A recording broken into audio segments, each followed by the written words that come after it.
Episode 2ல என்ன variety ரைஸ்ன்னு பார்த்துடலாமாங்க. வாங்க.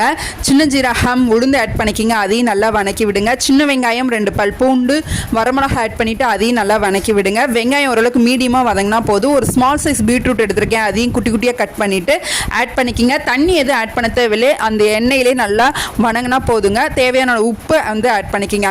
உங்கள் 8-9 மந்த் மேலே பேபி இருக்காங்கன்னா இதை செஞ்சு கொடுங்க, நல்லா விரும்பி சாப்பிடுவாங்க. சில குழந்தைங்க பீட்ரூட் விரும்ப மாட்டாங்க, பட் இப்படி செஞ்சு கொடுங்க, சாப்பிடுவாங்க. கொத்தமல்லி கருவேப்பிலை ஆட் பண்ணிக்கோங்க, இது ஆப்ஷனல் தான், பட் ஆட் பண்ணிட்டீங்கன்னா செம்ம டேஸ்ட்டாக இருக்குங்க. அடுத்து பார்த்தீங்கன்னா ஆல்ரெடி நான் வந்து தயிர் வந்து ரெடி பண்ணி எடுத்து வச்சுருக்கிறேங்க. தயிர் வந்து மீடியமாக பிடிச்சிருக்கணும், ரொம்ப பிடிக்கக்கூடாது, உங்களுக்கு டேஸ்ட் இருக்காது. ஸோ அதை வந்து மிக்ஸி ஜாரில் ஆட் பண்ணிக்கோங்க. ஆல்ரெடி வணக்கி வச்சுருக்கிறதையும் ஆட் பண்ணிக்கோங்க. மேலே இருக்க அந்த ஆடையும் எடுத்துருங்க, மிக்ஸியில் ஆட் பண்ணிக்கிங்க. அப்போ தான் நல்லா செம்ம டேஸ்ட்டாக இருக்குங்க. ஸோ நல்ல ஃபைன் பேஸ்ட்டாக அரைச்சிக்குங்க. செம்ம டேஸ்ட்டான பீட்ரூட் கேர்டு ரைடுங்க.